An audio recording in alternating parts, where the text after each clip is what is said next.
What was the best moment for you? You have quite some magical moments, so to choose one is quite difficult.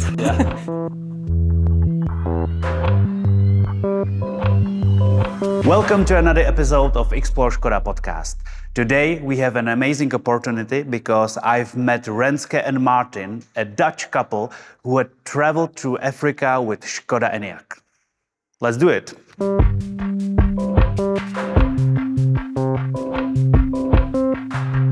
So, Renske and Maarten, welcome back in Europe. Thank you. Thank you. Long trip, right? Yeah, almost 13 months, but yeah. 30 months. Yes. I thought it was 1 year. 30 months. One month 1 extra, 3 months. yeah. Wow. Yeah. Okay, where was it born, the idea to go to Africa electric, or who came with the idea? Well, it kind of grew, so the idea as well. But I think for us, it really started when we were on holiday in Namibia. Mm-hmm. And we saw the drought there, and we said, okay, we will fly back home, but we want to find a new way to travel. And from there, we started brainstorming, first traveling electric through Europe. But at some point, we wanted to go further. So we said, let's find a way to charge the car when there are no charging stations. And yeah, it grows. Yeah. That had to be quite challenging, actually, huh? It was. It's like in the beginning you have like an idea and like a wild idea, and then you slowly start to organizing it. We really can remember that we first had the idea with the two of us, and then we organized like a barbecue in our garden just for friends and family for our birthday, and we shared our idea, and they were so positive that we said, okay, why not? Let's just give it a try. And yeah, it took a little bit over a year to organize everything, but then then It we worked left. out, yeah. Okay, and was there someone to tell you not to go except your moms? Because my mom would freak out. Well, I think Not really. I think people around us know that we are maybe a little bit different. We like to try new stuff, and of course our parents in the beginning were quite surprised when we said, okay, this is an idea, we really want to try. And they said, okay, go try. But I don't think they really thought we would go. yeah. So it's always, okay. For 30 months. Maybe they hoped that we didn't manage to arrange everything, maybe, but they will not tell us. But, I hope you didn't manage to get from Holland. Yeah. So I think everybody was just our close family and friends were all like, you should do this. Yeah. This is really And did you have any experiences before by traveling or sleeping in a car, or was it just really first big trip? Well, we traveled quite a lot, Yeah. both of us separate and apart, but mostly that we flew somewhere and then did backpacking. And I think it was only in Namibia that we did overlanding, so that by car you travel around and you sleep on the car. It's like 5 weeks of traveling with like a proper 4x4, not like a polluted car. But this was the first time ever that we were longer than 5 weeks from home. So like 3 months was way longer. Okay. And tell me, why electric? Because that's the hardest way to Africa, I guess. Yeah. So why electric? Because of the sustainability, or? Well, what Renske said about Namibia, we really felt in love with the country, but we saw as well that it's really dry, and if it's even like more dry, then there's nothing left anymore. So it really made us thinking that we want to do more on sustainability level. So we renovated our house, with solar panels and fully electric. So we also heating up our house with a heat pump, and we collect rainwater. We didn't want to fly anymore, but the traveling is something that's it's just in our DNA. So we thought, how can we do that? So we went to Norway with an electric car, and that's probably the most easy country to drive to with an electric car. So it was too easy, and then we came up with this idea to make it big and just do it fully electric. So it's on a sustainability reason. Yeah. Nice one. And what about the prepares? Tell me, was it really hard to prepare the car, and what was the hardest part about it? I think it's a combination. So when we began, we charged the car mostly with solar, and for this it was never done before. So solar panels, we found in the end solar panels that are just on the market, but a charging unit wasn't there yet to charge the car directly with solar and keep it in DC. So that was a challenge to find a company that could make that and that believed in it as well, just like we did. And then when we found that, it was just finding partners, finding the money to do it as well, and also making the car. So the charger, we didn't make it because we didn't have the knowledge to, but like the puzzle to fit it all in the car and to have everything with you that you need, that was a really big puzzle. And I think the most difficult part was to convince people that our deer was feasible, that it was really something we could do. Yeah. And I think we contacted over 200 different companies to be partner in products, financially or services.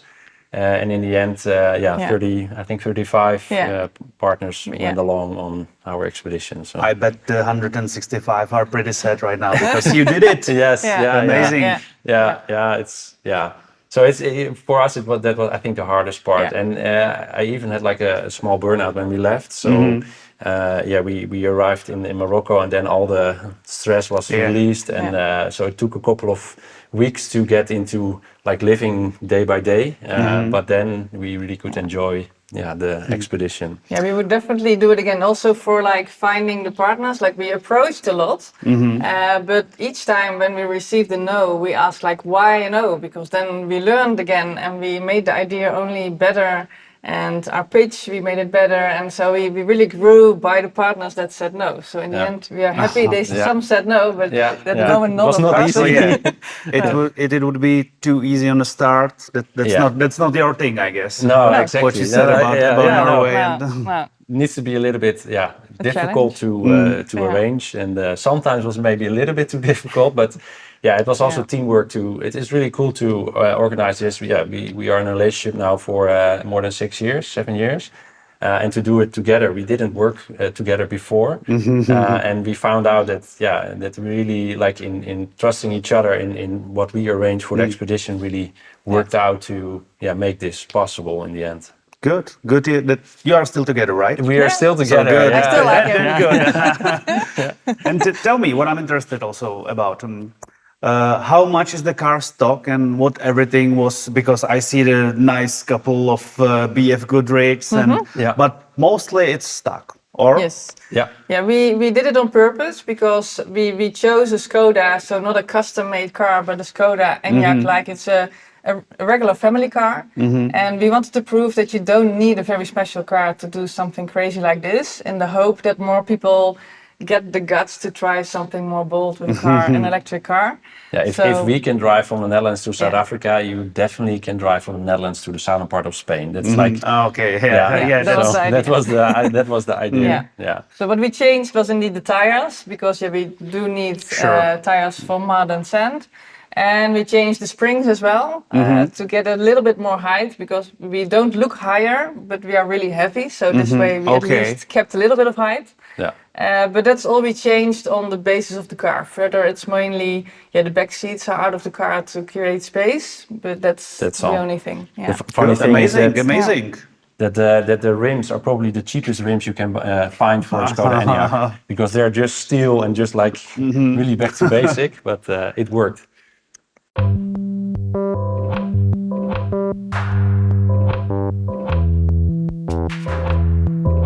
How many kilometers you did actually? In total 38,000.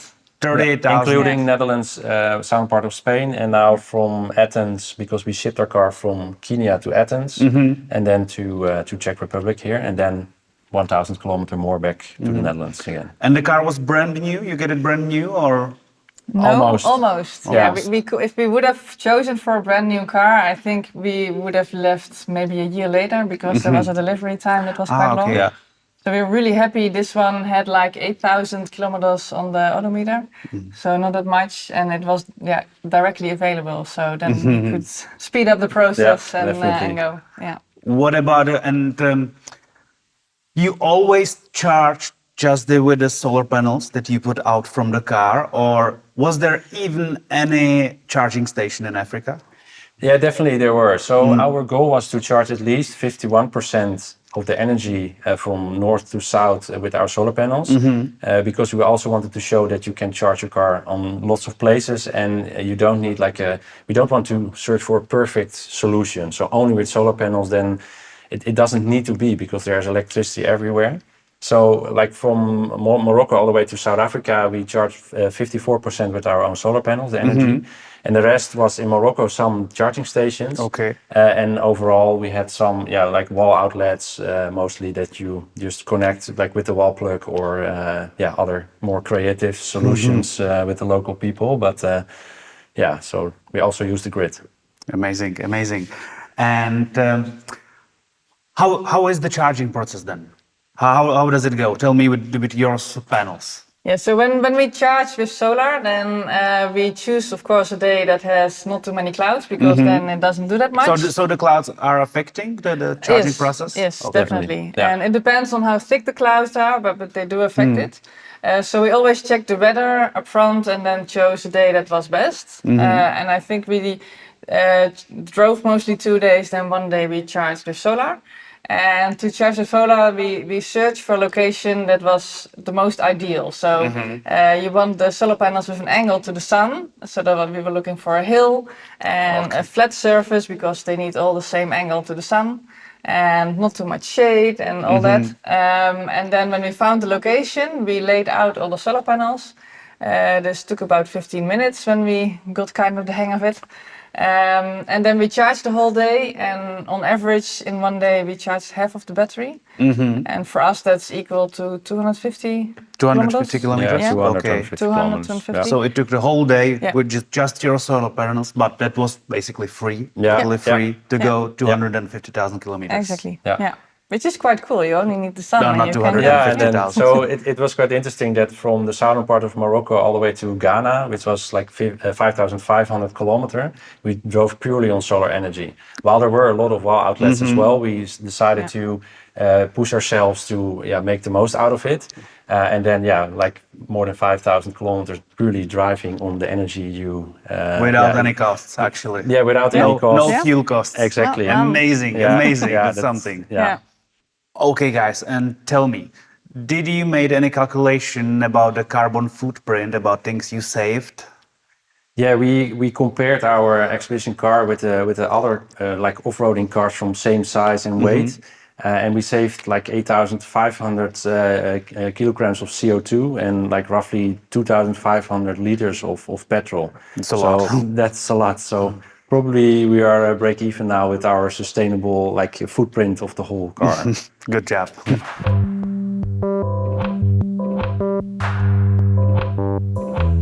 You slept in a wild, mostly.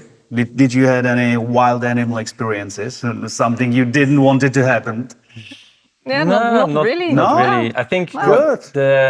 I think 90% of the time we slept in the wild, indeed. So we just found a spot, and what you often have, people are very curious, but we didn't have any bad experience with people. But that sometimes quite late in the evening, then people are there, and then like you have 10 people around your car. You're already in the rooftop tent. But then with like communication, you can always say that who you are and what you're doing, and then it's all fine. So But with animals, no, not so much. Good. No, No spiders or snakes, because I would be afraid of them. We were always on the watch, also because snakes like hot places. So we were kind of afraid they would like it underneath the solar panels, and then you clean it up and there's a snake. But Okay. it never happened, so... Good. I was didn't good. think about that, but Yeah. that's freaking me out right now. Sorry. Yeah. No, but it was quite exciting to have a car that's completely self-sufficient. So cooking there, sleeping there, showering there, everything was included. So What was the hardest part? Yeah, definitely the road between Nigeria and Cameroon. So there was only one border open, because in other areas it was not safe. And the road was a little bit over the limits of like where the car is designed for. Okay. It was very rocky and with a lot of mud, and it was really we lost it mentally there, both of us, and that was really difficult. But on the other hand, we were so far in already in the road; it was completely in the middle of nowhere, and in the end we found our peace again to continue. But at the moment, it was like the hardest moment maybe ever in my life even. But looking back at it now, it was such achievement to find the peace again and just continue. And in the end, well, here we are. So we made it. But yeah, that was definitely no doubt. No doubt the most difficult part. And if we are not talking about the roads, but about just about the stay, what was the hardest thing for you? Taking all the data panels out or being together 24/7? Yeah, it's a lot. Well, what we underestimated is that organizing something like this is very different than doing it. So the organizing was for us like a really big puzzle, and there was way more to do than we even thought about. And like you also want to approach media, and it kept growing with new ideas. And then when we left, it's you just have to drive. And of course, some roads are really challenging, but a lot is also good tarmac, and it's just going the whole day. And we are we're not really good at sitting still and do nothing. And then Africa, you sit still. We sat more than 1,000 hours in the car together. Which is quite a lot, and you don't really do anything else because the impressions you see, you want to give them the attention because you're only there once. But on the other hand, you don't do anything else. So that was also sometimes challenging to accept that. To add on that is that you have a lot of time in the car, but there's too much happening to okay, I'm gonna write something or gonna video editing or stuff. So. And every day is different, and you can expect everything, but it always is different than what you're expecting. So every day is different, and in the end, after more than 1 year of traveling, you are a little bit tired of that. Every day is different, and then I couldn't imagine how tired I would be after 1 year of traveling. So then there's another police stop, and you want to give them the same enthusiastic message that especially for the police, sure. And then they will see your passport and then look at your card and they're happy, and then but it's every time you do the same story, and so in the end that was also quite tiring. So we're looking forward to like some more structure in our life again back in the Netherlands. And I know it's maybe not stupid question, but because they must be in so many. But what was the best moment for you? What was the really, I don't know, some sunrise or? Yeah, you have quite some magical moments. So to choose one is quite difficult. But I think but we are really people persons. So we get a lot of energy from other people that are passionate about something. And when you travel, you also meet other travelers. And every traveler has an ambition and a story. He's chosen or she has chosen to also create a dream.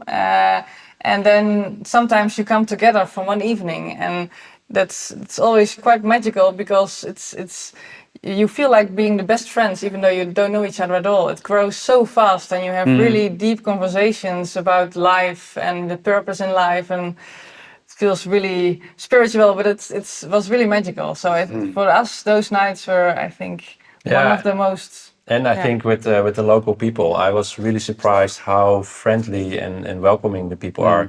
We're often like 8 hours we're sitting next to the car, like just the solar panels lying there, and more than often people offered us fruit or like all kinds of fruit that's just as a present because they were happy that we are there, and that's something you don't get here in Europe actually. No, definitely not. And people really have the time and they give you all their energy, and we were even invited for a picnic of like people that sat together and all ate.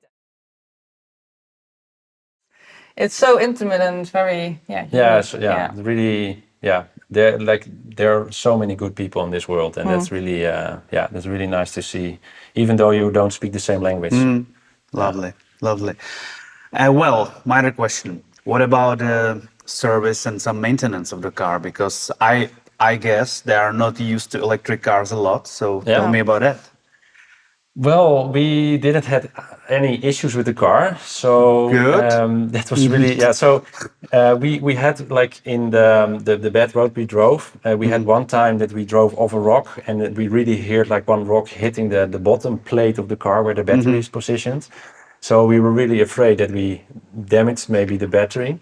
And we afterwards we sent quite some pictures to Škoda, and they checked the car on the pictures, and they said, well, probably you're lucky, but please be careful with the car. But so that was fine. And in South Africa, we got the car checked. Yeah. But yeah, they couldn't find anything. No. So yeah. No, and it's quite. I think it's quite underestimated still by electric cars how less, how much less the maintenance is. So if you look at other travelers, of course they often use an older car than this. But they went at least every month or every other month to the garage and had to do a lot of stuff that needed replaced by all the moving parts and all the dust that's coming in. Yeah. And for us, we made a funny video about it, but all we did on maintenance was sprinkler fluid. Yeah. And when we told that to overlanders, they just didn't get it, but that's all. It's amazing. After 30 months, you really had to do nothing with the car, nothing. It was quite funny because I made a post on Twitter and I just said, we have to do the maintenance stuff really serious, and just only what I did was open the hood, fill it up, and it went viral because a lot of people thought like, what is this? Is this everything? And they really thought it would be way worse. Yeah. So only in the last kilometers of driving bad roads, because we drove on the bad roads that we had to drive very slow, but we also drove on like the corrugated roads. So there's a lot of small bumps behind each other, and that's shaking your whole car apart. Yeah. And it went quite well, but only in the last couple of kilometers on that kind of bad roads, then the rear right damper broke of our car. But somebody said like a damper is like a luxury for a car, so you can drive without. But we were limping home because we drove to the harbor and then 2,000 kilometers from Athens to here, and then Škoda helped us with fixing the damper. So now we are,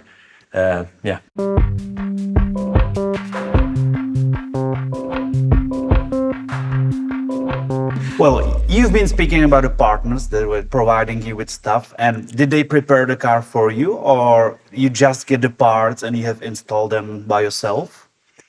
I think it was a combination. So most of the car we renovated ourselves, but there were some parts we couldn't make ourselves. So, for example, the system where the solar panels are installed is all made of aluminium, and it's quite difficult to weld and to make. So we found a partner who does that for a living, to make boxes from aluminium.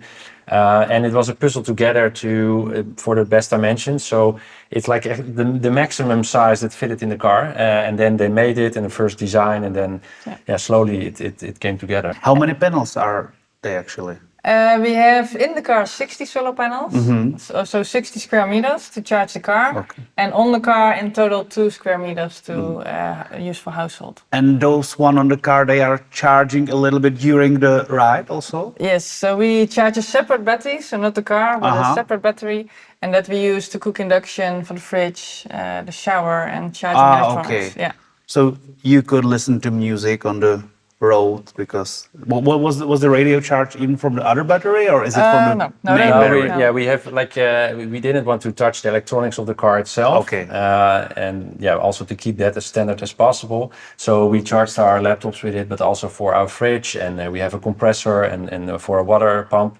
So the music just came from the car itself, the energy.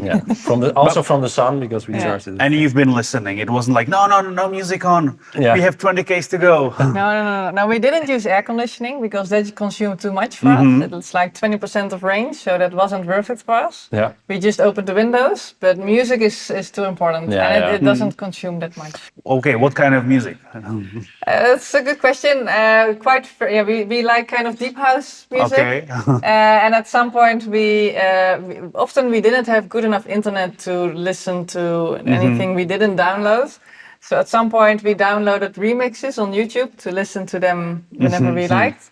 And we found a really nice remix we liked, and we listened to it, I think, really often. Yeah. And on the road that Maarten told about, it was so bad, we turned it on because it was kind of a meditative mode for us to this is good music. Find our peace again.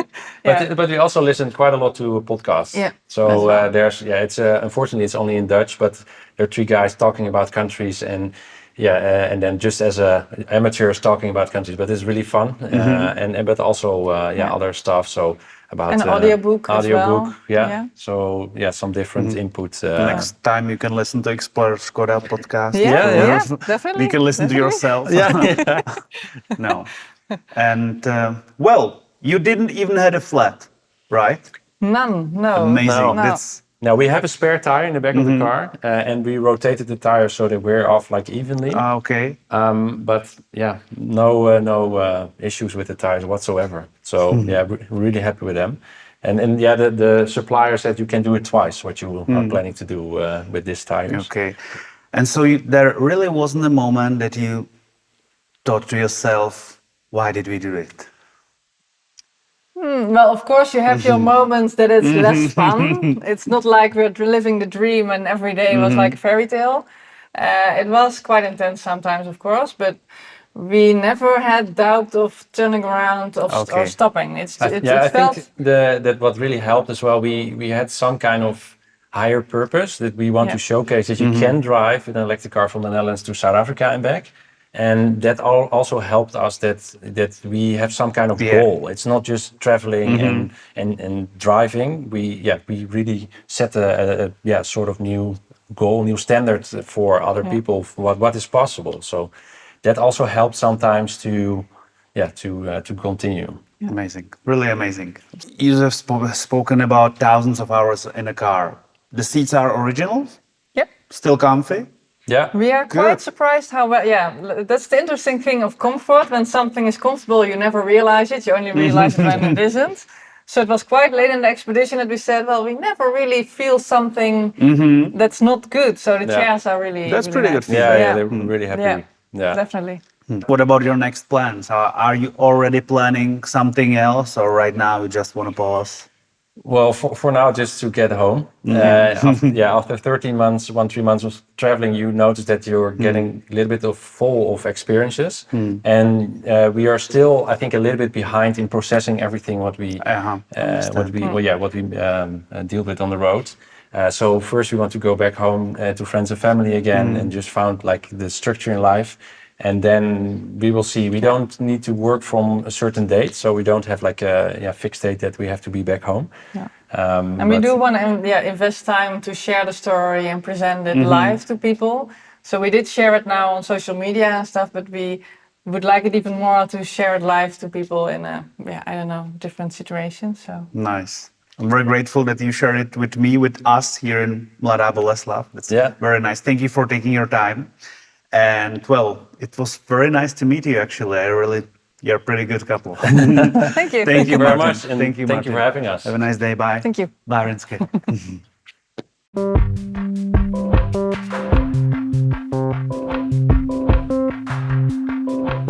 You heard it yourself. 40,000 kilometers in electric Škoda Enyaq across the Africa. What an amazing adventure. Well, you know the drill. Subscribe, follow us, ask us questions, and see you next time. I'm looking forward. Bye.